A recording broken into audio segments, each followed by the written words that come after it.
passamos a palavra ao nosso pastor, que estará trazendo a palavra do Senhor para nós nessa manhã.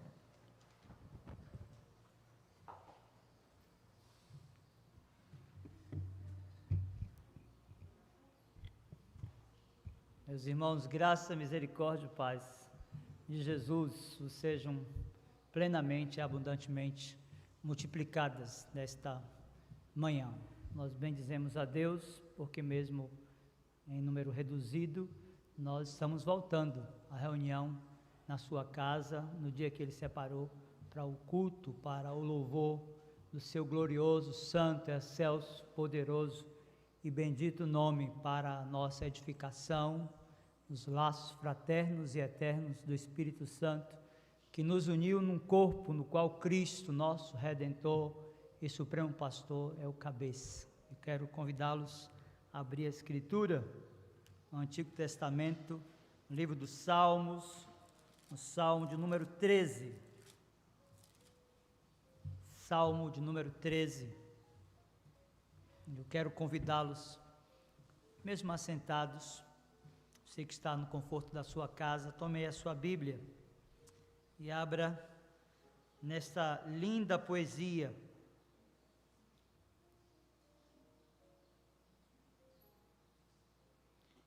Salmo de número 13.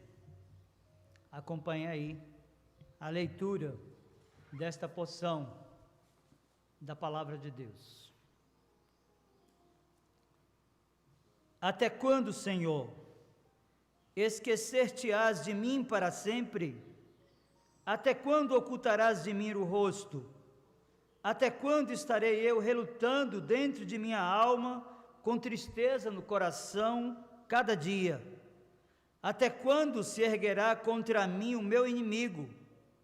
Atenta para mim, responde-me, Senhor Deus meu. Ilumina-me os olhos, para que eu não durma o sono da morte, para que não diga o meu inimigo, prevaleci contra ele, e não se regozijem os meus adversários, vindo eu a vacilar. No tocante a mim, confio na tua graça, regozije-se o meu coração na tua salvação. Cantarei ao Senhor, porquanto me tem feito muito bem. Quero convidá-los mais uma vez para mais um momento de oração. Curve a sua fronte, você que está em casa também. Vamos orar ao Senhor mais uma vez. Meu Senhor, bendito, exaltado, glorificado, seja o teu excelso, poderoso, glorioso nome. Nós louvamos a tua pessoa augusta. Reconhecemos que o Senhor está assentado em um alto e sublime trono, e como Rei, revestido de majestade, força e poder, rege, domina e controla, não somente as decisões da humanidade, mas de forma especial, tens o controle de cada detalhe da existência humana, da nossa vida. Nós reconhecemos que nem mesmo uma célula sofre mutação sem que o Senhor queira, sem que o Senhor ordene, sem que o Senhor tenha definido isso antes da fundação do mundo e registrado nos teus eternos decretos. Nós reconhecemos isso, Senhor, a tua soberania e poder que tem de gerir todas as nações e cada detalhe da vida humana e da criação geral. Por isso nos curvamos, humilhados, ante a tua grandeza, ante a tua santidade, o teu poder.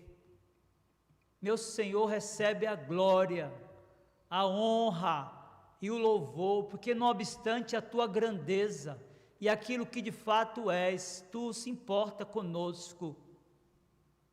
E um dia dispôs a vida do teu próprio Filho, como propiciação pelos nossos pecados, e o Senhor o entregou, e o moeu na cruz, fazendo enfermar, e ele derramou a sua vida, o seu próprio sangue, o sangue da aliança, pela qual fomos redimidos do cativeiro em que vivíamos, fomos transportados das trevas em que estávamos para a tua luz bendita, e hoje fazemos parte do teu povo, do teu reino, não porque mereçamos absolutamente nada de ti, mas porque o Senhor é gracioso, Deus bondoso e fiel ao teu conserto, meu Senhor.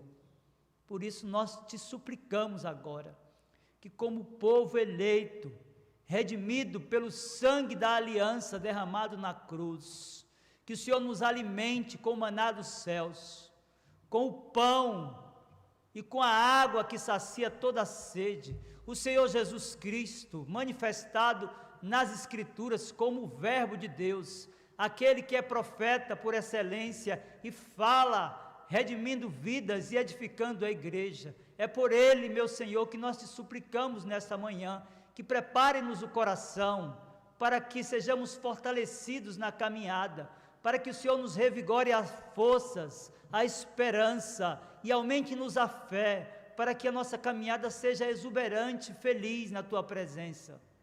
Meu Deus, nós te suplicamos também, que disponha o coração daqueles que ainda não firmaram aliança contigo, que ainda não compreenderam o plano da redenção oferecido por Jesus Cristo, o nosso Redentor, a fim de que, tendo os olhos desvendados, creiam na verdade da Escritura e abracem a fé na pessoa de Jesus. Que eu faça isso, meu Senhor, para que Cristo, o nosso Redentor, seja exaltado e glorificado, pois no nome dele nós oramos. Amém.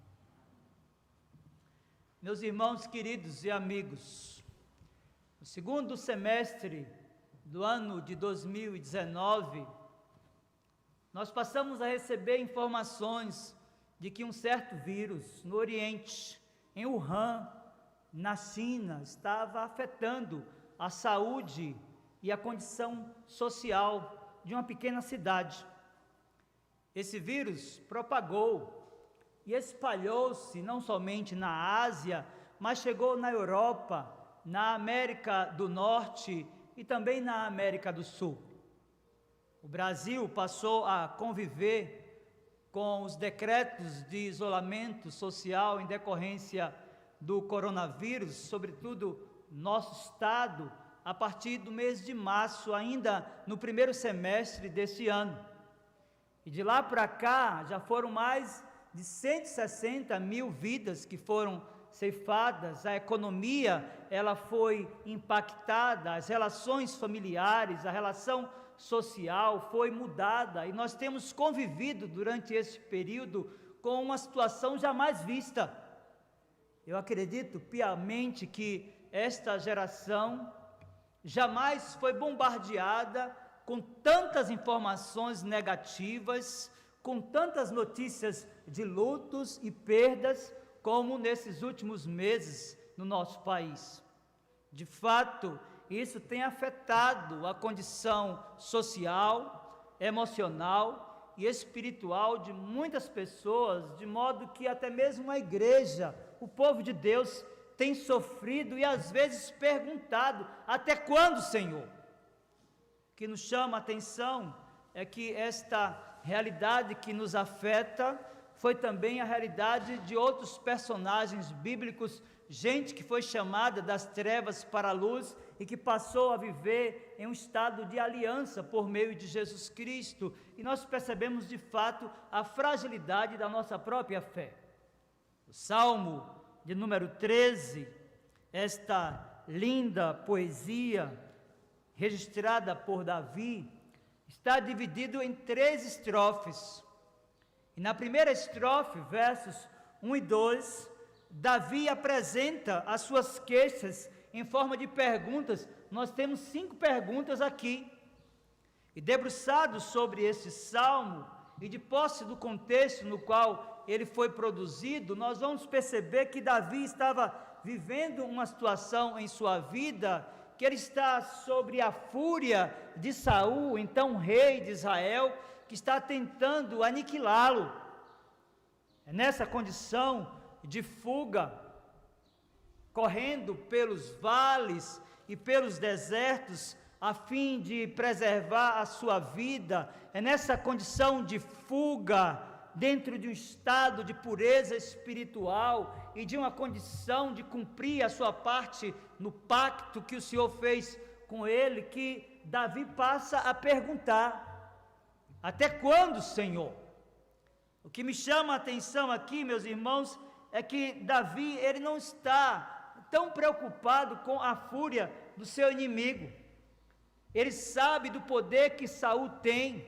Ele tem consciência de que Saul, enquanto rei, de posse de todo o arsenal bélico da sua nação, podia sim retirar-lhe a vida e a própria condição saudável de existência, mas Davi, mesmo de posse de tudo isso e consciente daquilo que Saul podia fazer, não está questionando a figura de Saul, mas ele se dirige aos céus e faz essas 5 perguntas, que são perguntas muito naturais na vida daqueles que estão mergulhados em um vale ou em um deserto.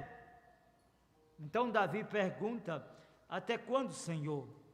Esquecer-te-ás de mim para sempre? Até quando ocultarás de mim um rosto?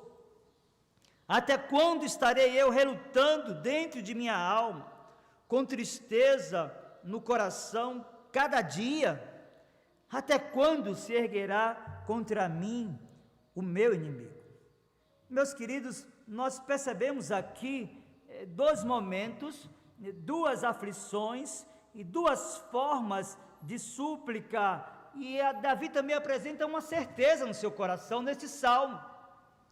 E me chama a atenção que essa experiência vivida pelo salmista, ela está registrada também em outras partes da Escritura. Isso nos serve para revelar a nossa humanidade. De posse de algumas passagens da Escritura, tanto na experiência da igreja militante, quanto do ponto de vista da experiência da igreja triunfante e gloriosa do Senhor, nós chegaremos à conclusão que essas perguntas, de fato, têm o objetivo de revelar a nossa fraqueza, a nossa humanidade diante das aflições e dificuldades que nós enfrentamos. No mesmo livro dos Salmos, no Salmo de número 6, verso 3, nós encontramos a experiência de Davi também em outro momento da sua vida, quando diz: também a minha alma está profundamente perturbada, mas tu, Senhor, até quando? Essa experiência de Davi, ela se reflete em outro momento da sua vida, mas quando nós abrimos a Escritura, nós vamos perceber também que essa é a experiência da igreja triunfante e gloriosa do Senhor, não utilizando da pergunta com relação a sofrimento, mas requerendo de Deus os seus atos de justiça revelados na Escritura. O livro do Apocalipse, lá no capítulo de número 6, verso 10, na abertura do 5º selo, a Escritura diz: clamaram em grande voz, dizendo: até quando, ó soberano Senhor, santo e verdadeiro, não julgas nem vingas o nosso sangue dos que habitam sobre a terra? Meus queridos, esta pergunta, até quando, em meio aos sofrimentos e às injustiças que os crentes enfrentam na caminhada, elas são perfeitamente naturais. Diante da dor, da angústia, da aflição que possa ocupar a sua vida, a sua família, os seus negócios, a sua saúde, a sua condição emocional, é perfeitamente natural que em algum momento de posse da sua humanidade, do sofrimento que muitas vezes nos faz saltar os olhos, perguntemos ao Senhor: até quando, Senhor? Esquecer-te-ás de mim para sempre? Meus queridos, de fato, o que nós encontramos aqui é a manifestação daquilo que nós identificamos como a fraqueza humana. Isso tem uma relação com a limitação que nós temos para enxergar o todo. porque em meio aos sofrimentos da vida, em meio às angústias que a vida nos traz, é muito comum estarmos voltados apenas para o momento e para a situação presente, sem considerar aquilo que o Senhor já fez na história, sem considerar aquilo que Ele já fez na nossa própria vida, e assim perdemos a visão daquilo que Deus está realizando, daquilo que Ele quer fazer em meio ao sofrimento que nós estamos enfrentando. Isso é verdade, à luz da própria revelação especial de Deus. Que nós olhamos para o passado, para a história dos patriarcas, e percebemos, por exemplo, na história de José, que em meio aos sofrimentos da traição da sua família, que em meio à condição de ser privado da sua relação na sua cultura, com a sua gente, com o seu povo, na sua igreja, e tendo passado toda a sua vida distante, e primeiro vivendo como escravo, mas sendo elevado ao posto de segundo maior no Egito, ele reconhece que em meio à dor, em meio ao sofrimento, em meio à angústia que ele viveu, e todas as privações, Deus teve um propósito.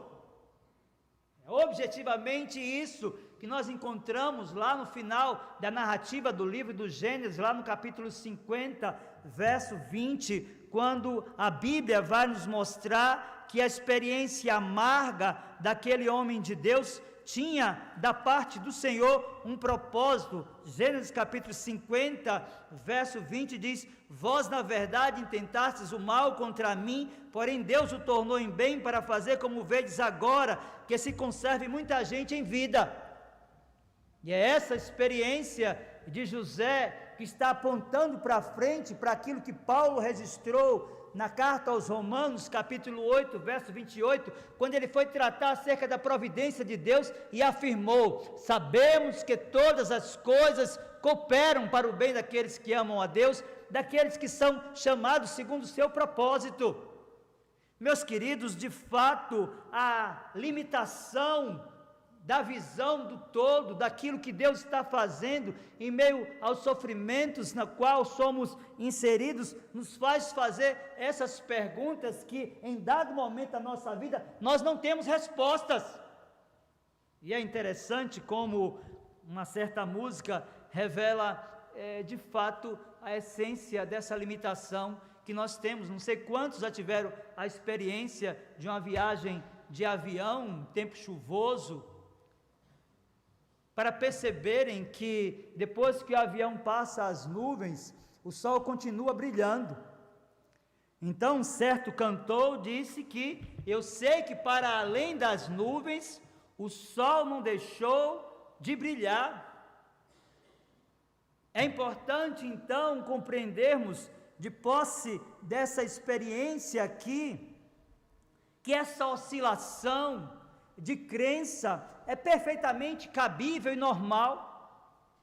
Isso revela o âmago da nossa fraqueza, do nosso sofrimento, mas em absolutamente nada diminui a fidelidade, o amor, a bondade e o poder que Deus tem para agir em meio às trevas e às dificuldades que muitas vezes nós estamos inseridos. E é interessante como nós percebemos isso, por exemplo, na própria experiência do salmista, porque o mesmo salmista, no Salmo de número 13, que pergunta: até quando, até quando, até quando, até quando, é aquele que vai revelar no Salmo de número 31, verso 15, um outro momento da sua crença e da forma pela qual estava enxergando as experiências naquele momento. Veja, Salmo 31, versículo 15, o salmista também disse: nas tuas mãos estão os meus dias, livra-me das mãos dos meus inimigos e dos meus perseguidores. Então, no Salmo 31, nós percebemos o salmista muito sossegado em relação ao que está enfrentando. Já no Salmo 13, ele está questionando. João Calvino, comentando esta passagem, ele disse: sabemos que na adversidade os homens se entregam ao descontentamento, volvem seus olhos em torno de si, numa direção, noutra direção, em busca de remédios. especialmente quando se veem destituídos de todos os recursos, atormentam-se profundamente e sentem-se confusos ante a confusa multidão de seus pensamentos. Então o reformador diz: Davi, portanto, se queixa de que, enquanto pondera sobre os diferentes métodos de obter lenitivo, deliberando consigo mesmo, ora de um modo, ora de outro, sente-se exausto, sem sequer alcançar um alvo concreto entre a infinidade de sugestões que percorrem a sua mente. Quanto mais severa é a indisposição que os enfermos sentem, disse o reformador, e desejam mudar de posição a cada momento, e quanto mais agudas são as dores que os atormentam, mais agitados e nervosos se tornam, procurando reverter a situação. Portanto, quando a dor se apodera dos corações dos homens, suas miseráveis vítimas são violentamente agitadas em seu íntimo, acham mais tolerável atormentarem-se sem obter alívio do que suportar suas aflições com serenidade e com mentes tranquilas. Meus queridos, de fato, essa experiência do salmista nos traz alguns ensinos preciosos e gloriosos. Nós olhamos para a primeira estrofe do Salmo 13, nesta oração em que Davi derrama a sua alma através dessas 5 perguntas, e vamos perceber que é exatamente quando ele está sofrendo que ele resolve voltar os seus olhos para o céu. E de fato, meus queridos irmãos, tem sido assim durante toda a história. Há muitas pessoas que precisam mergulhar num vale, há muitas pessoas que precisam mergulhar em um deserto para voltar os seus olhos para o trono da graça de Deus. Então nós não devemos anular o sofrimento, e essas perguntas que refletem a nossa humanidade e a fragilidade da nossa fé nos servem também, nós que estamos ante essa pandemia e esse estado de sofrimento e informações que nos afetam, olhar para o trono da graça e perceber que de lá vêm as soluções que precisamos. É importante então, diante do estado de calamidade que Davi viveu, perseguido por Saul, e diante daquilo que estamos vivendo nesses dias, percebermos que de fato as soluções que vêm do trono da graça de Deus. Nós precisamos de entender que a sala de comando de todas as coisas da história da humanidade encontra-se no céu, e há um Deus que está sentado em um alto e sublime trono e que tem o governo de todas as coisas. Por isso então, meus queridos irmãos, agora na segunda estrofe, depois dessas perguntas, ou 5 perguntas, nós vamos perceber agora Davi apresentando uma oração. Vejam, verso 3 e 4 do Salmo 13, a Escritura diz: atenta para mim, responde-me, Senhor Deus meu, ilumina-me os olhos para que eu não durma o sono da morte, para que não diga o meu inimigo, prevaleci contra ele, e não se regozijem os meus adversários, vindo eu a vacilar. Meus queridos, nós encontramos aqui, nesta súplica de Davi, após essas 5 perguntas, a apresentação de sua própria integridade. Nós encontramos aqui a apresentação de que Davi tinha a consciência da bondade e da misericórdia de Deus. Então, os versos 3 e 4 do Salmo de número 13 apresentam-nos 3 pedidos de oração. O primeiro pedido, você pode ver, Davi diz: atenta para mim, Senhor. O que nós encontramos aqui, meus queridos irmãos, é uma súplica por exame. Davi está fugindo de Saul, ele tem consciência da sua honestidade diante de Deus, ele tem a percepção de que a sua vida está balizada pelos princípios e valores da Escritura, ele percebe a injustiça, a maldade do rei Saul, que está tentando lhe tirar a vida e a paz. Então ele faz esta oração, dizendo: atenta para mim, Senhor, sonda-me o coração. Ele está pedindo ao Senhor que examine o seu interior, a sua vida de santidade, de uma vida amparada pelos princípios da palavra de Deus. Isso então faz questionar o que é que está acontecendo, se eu, sendo justo, vivendo em santidade e piedade, estou sendo perseguido por um homem mau. Meus queridos irmãos, esta primeira oração ou súplica, ou pedido de Davi aqui, também deve nos trazer um ensino glorioso. Nós precisamos estar com a nossa vida balizada, estruturada nos princípios e valores da Escritura, para termos esse estado de pureza quando somos perseguidos ou afligidos pelas diversas situações da vida. É isso que Davi está declarando aqui quando diz: atenta para mim, ou seja, examine-me. Olhe o meu estado de integridade, de santidade, de uma devoção não pontual, mas linear, de uma vida de devoção, de santidade e de adequação aos valores da Escritura. Meus queridos, de fato, Davi vivia em um estado de intimidade com Deus. Por isso, então, ele estava pedindo, suplicando que eu examinasse. Atenta para mim, Senhor. Mas há um segundo aspecto aqui. Após afirmar: atenta para mim, Senhor, e ele diz: responde-me.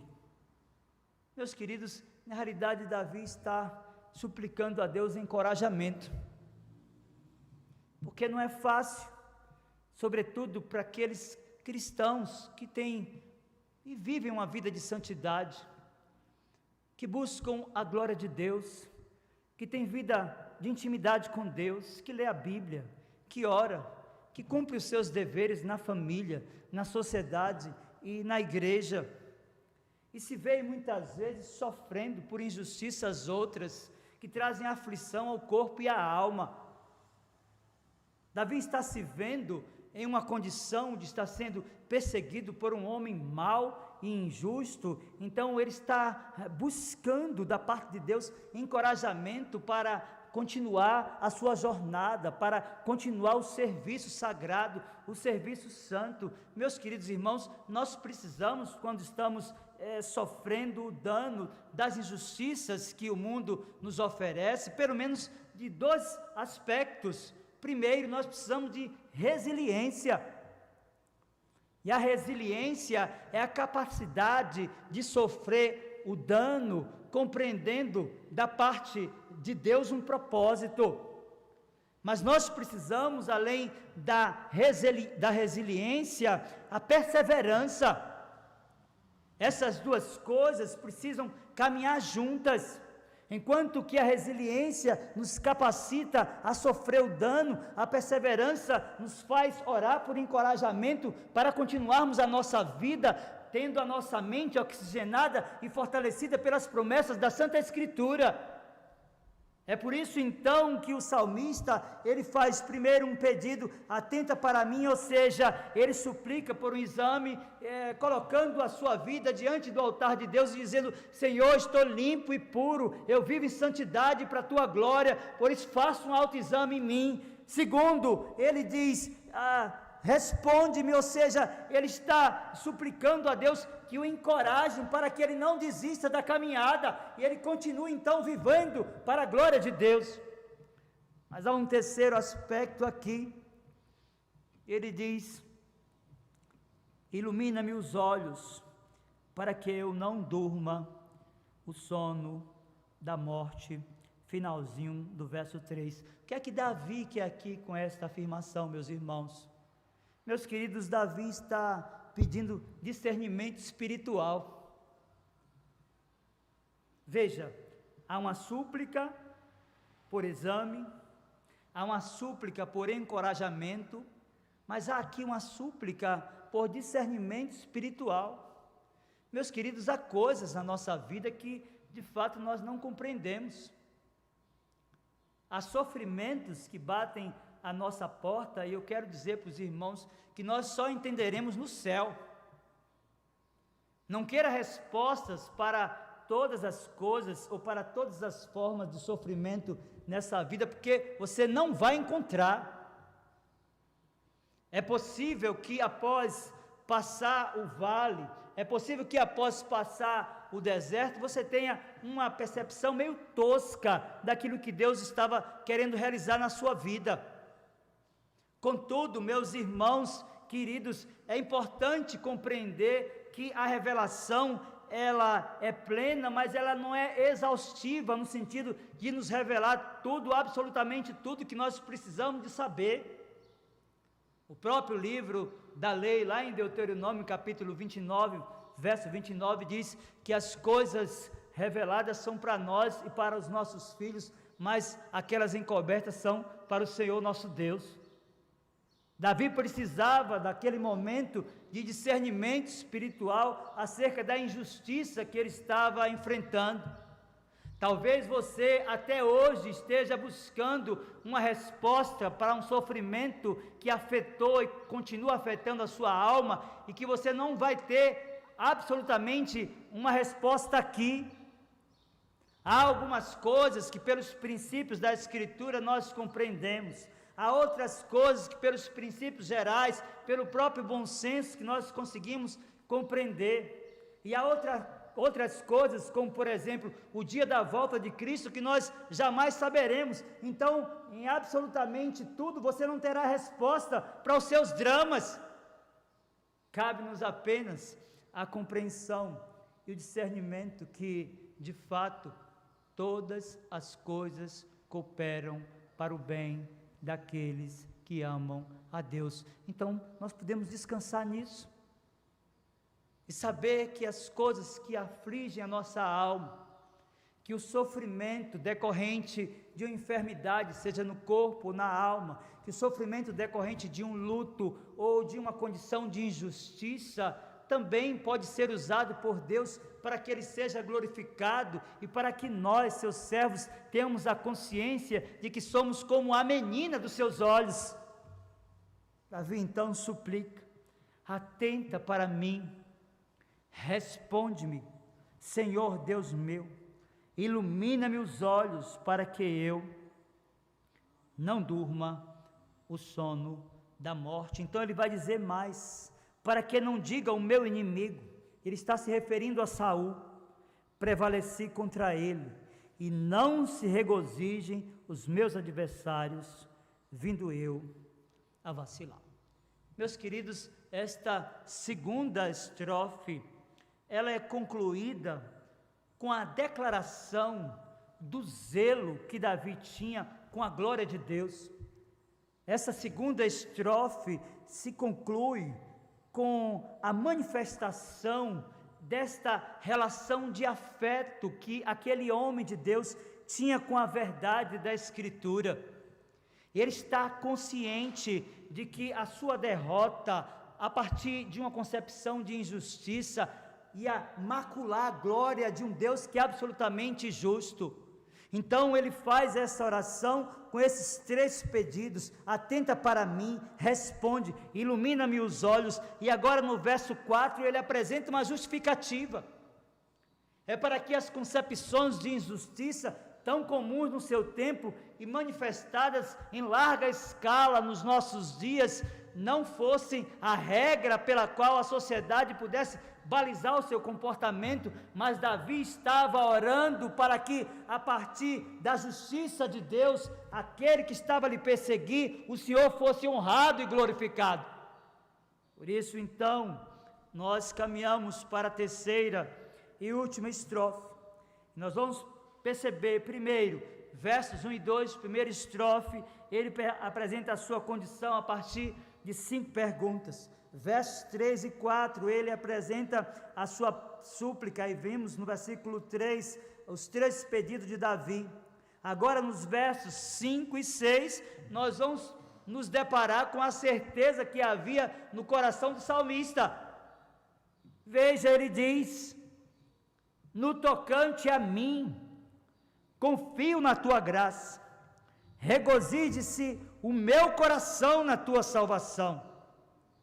Cantarei ao Senhor, porquanto me tem feito muito bem.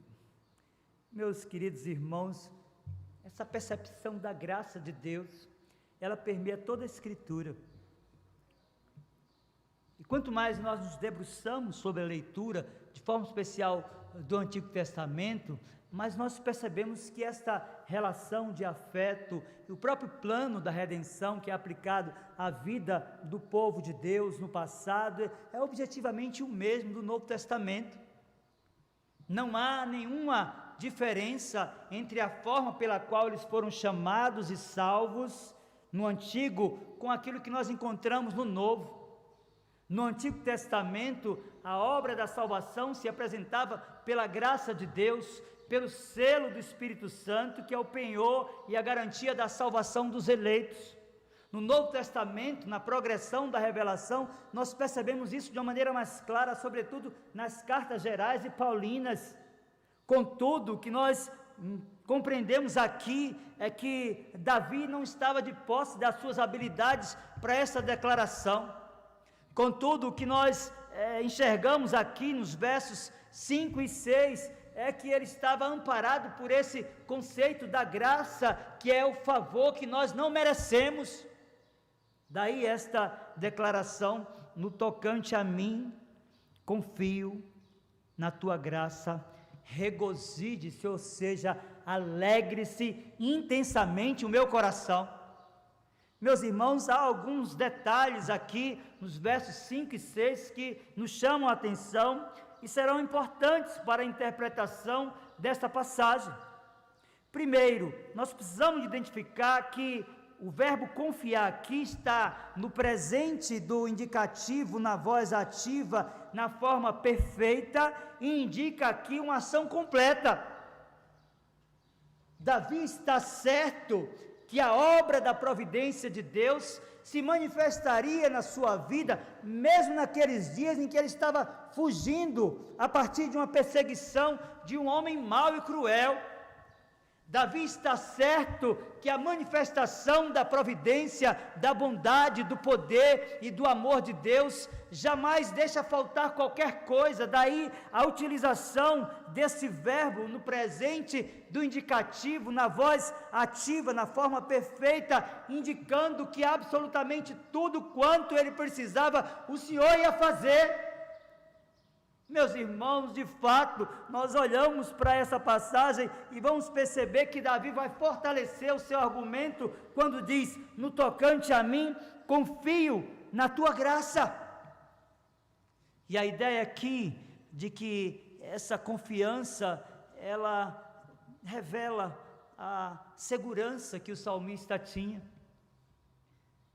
A ideia aqui, apresentada nessa segunda linha do versículo 5, sobretudo essa expressão, confio na tua graça, é de que Davi estava plenamente seguro e plenamente despreocupado. Meus irmãos, nós precisamos de ter essa percepção, de que Deus é o dono do ouro e da prata, de que Ele é o médico por excelência, de que Ele é o regente absoluto do universo, que Ele tem cada detalhe da vida humana sob seu rígido controle, que é no céu que está a sala do comando. Nós precisamos de compreender que, de fato, absolutamente tudo contribui para o bem daqueles que amam a Deus. Daí esta afirmação: eu confio e que a tua obra será completa na minha vida, como de fato foi. E nós olhamos para a passagem e percebemos, por exemplo, que Davi está em um estado de segurança. mesmo perguntando: até quando, Senhor? Até quando, Senhor? Esquecer-te-ás de mim para sempre? Meus irmãos, percebam que essa é a mesma experiência nossa. Porque muitas vezes nós também perguntamos: Senhor, até quando? Até quando esse estado de tristeza? Até quando essa condição de desajuste familiar? Até quando essa enfermidade que tanto me atormenta? Até quando? Até quando? Mas ao mesmo tempo que nós perguntamos, nós temos a consciência enquanto crentes, aliançados com Deus por meio de Jesus Cristo, que Ele está cuidando de tudo.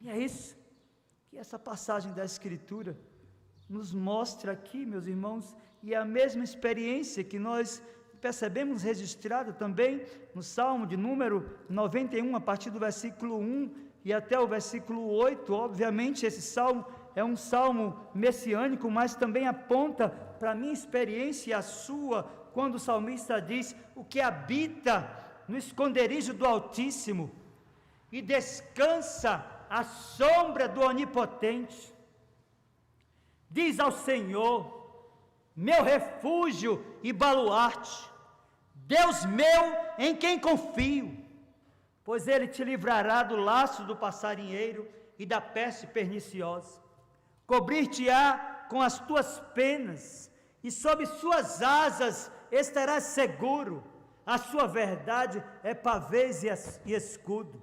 Não te assustará do terror noturno, nem da seta que voa de dia, nem da peste que se propaga nas trevas, nem da mortandade que assola ao meio-dia. Meus queridos irmãos, é essa a experiência de Davi. Por mais que ele estivesse no vale, por mais que ele estivesse sobre a fúria de um homem mau, por mais que ele estivesse sofrendo, por mais que ele estivesse perguntando, por mais que a sua oração revele essa condição de pressa, de socorro, da providência de Deus, ele está certo, seguro, tranquilo, despreocupado de que Deus está cuidando da sua vida. Eu quero dizer para você nessa manhã: descanse no Senhor, porque a única coisa que nós podemos fazer em meio a essa pandemia é exatamente isso. Parece que a morte nunca esteve tão próxima a nós. Nós iniciamos uma semana sem saber se vamos concluir. Percebemos informações nas redes sociais de pessoas queridas, alguns parentes próximos, outros distantes, amigos que têm sido ceifados, alguns até na juventude. E eu quero dizer para você nessa manhã que a única coisa que nós podemos fazer é sentir segurança, estarmos despreocupados, porque Deus tem uma agenda para a minha vida e para a sua vida. E essa é a certeza de Davi. Ele está certo que mesmo em meio à fúria do seu inimigo e aquela condição de calamidade para aquele momento, Deus estava a guardá-lo, porque ele estava confiante não na sua capacidade, não nas suas habilidades, não nas suas competências, não na sua condição econômica, mas na graça de Deus, que diz a Escritura, é melhor do que a própria vida. Daí ele dizer, creio que para ele mesmo, regozije-se o meu coração na tua salvação. Então, o verso 6, ele diz: cantarei ao Senhor, porquanto me tem feito muito bem. Meus irmãos, a ideia de cantar aqui nos traz, do ponto de vista da etimologia da palavra, um verbo que está no futuro e que indica a consciência de que Davi, ele estava certo de que a providência de Deus o visitaria em algum momento. Daí esse estado de confiança, de que a ação providencial de Deus seria completa. Daí esse estado de confiança que revela a segurança do salmista. daí esse estado de plena certeza e despreocupação com tudo, e por fim, verso 6, a certeza de que o Senhor haveria de visitá-lo em algum momento para transformar aquele estado de calamidade numa condição de esperança e contentamento. Meus queridos, nós iniciamos a mensagem no culto do Dia do Senhor, desse dia 8 de novembro de 2020, falando um pouco sobre as questões relacionadas ao coronavírus e à Covid-19. E eu quero concluir a mensagem nesta manhã, dizendo para você que é muito natural que, como Davi, perguntemos também: até quando, Senhor? Até quando? O que é antinatural e que não deve se nomear na vida de qualquer cristão que tem de fato uma aliança com Deus por meio de Jesus Cristo, é que a vida de alguém se torne uma vida de murmuração. Essas perguntas de Davi foram perguntas pontuais, necessárias, que revelaram a sua humanidade em um dado momento da sua vida. Mas se você continuar lendo o livro dos Salmos, você vai ver que essa experiência trágica que Davi enfrentou tornou-se um meio pelo qual Cristo foi glorificado e exaltado na sua vida. Então a minha oração e súplica é que, como Davi, você também tenha segurança. Como Davi, você também tenha a consciência de que a ação de Deus na sua vida será perfeitamente completa. E por isso a minha oração é que você descanse no Senhor, porque Ele haverá de agir com poder na sua vida. Que Ele mesmo nos abençoe e aplique a sua palavra ao nosso coração. Vamos ficar de pé e vamos orar.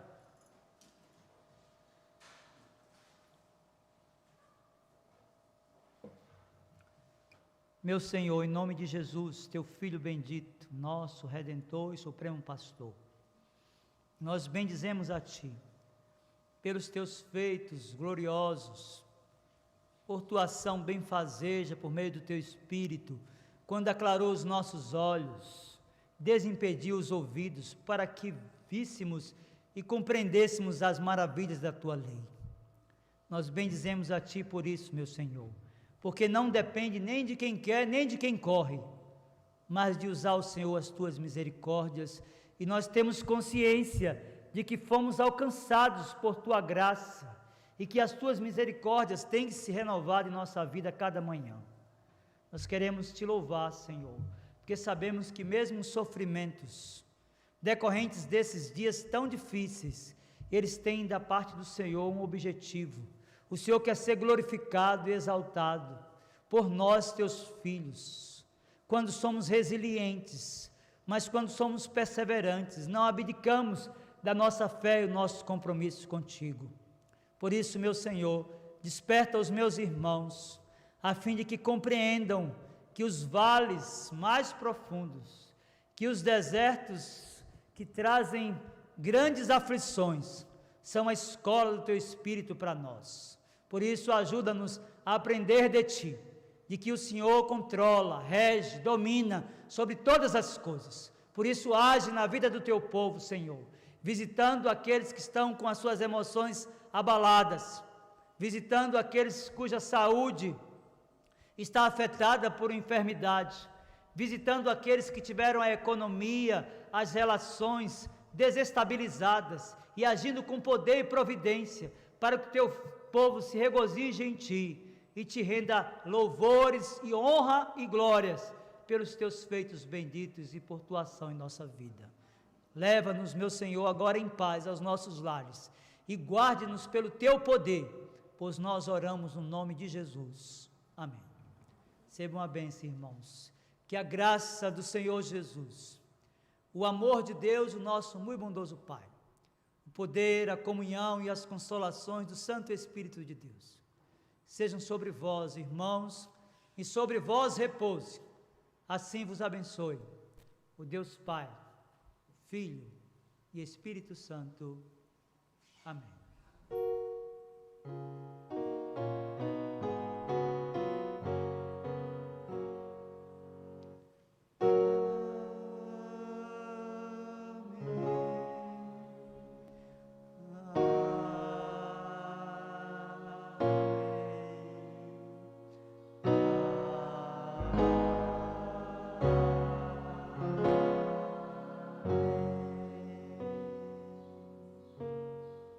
Podem sentar, meus irmãos.